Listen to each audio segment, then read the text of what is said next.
Nakasabat ng iba't ibang kontrabando at droga sa magkasunod na Oplan Greyhound sa Cebu City Jail at Minglanilla Municipal Jail.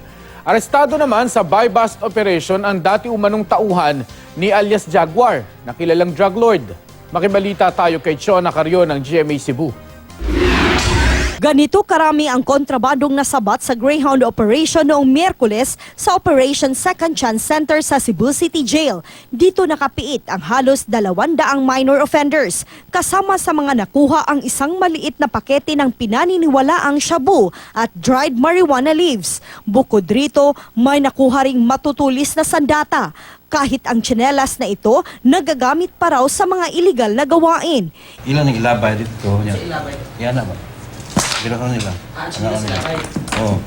Anak diha ang pabugatan nila. May mga kontrabando.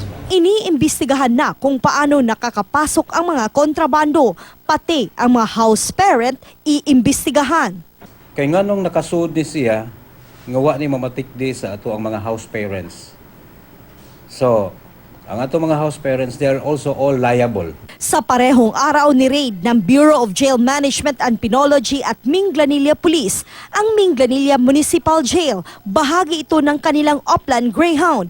Nakuha sa mga selda ang mga ilang kontrabando tulad ng lighter, razor blade, gunting, tornilyo, kutsara at tinidor. Wala namang nasabat na iligal na droga. Isang araw bago isinagawa ang Greyhound operation, nakatakas ang preso na si Sherwin Duque. Nahuli si Duque noong Miyerkules ng umaga at ngayon ay nasa ospital. Inaresto naman sa buy-bust operation sa Cebu City ang sinasabing dating tauhan ng napatay na umano'y drug lord na si Jeffrey Jaguar Diaz.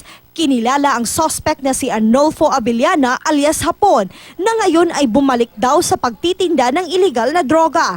Nakuha kay Abellana ang aabot sa 40 gramo ng hinihinalang shabu na nagkakahalaga ng halos 200,000 piso. Nakakabenta raw si Abellana ng 200 gramo ng iligal na droga kada linggo. Bagay na itinanggi niya. Itinanggi rin niyang tauhan siya ni Jaguar pero inamin niyang kilala niya ito. Chona Carrion, Nagbabalita, Pilipinas.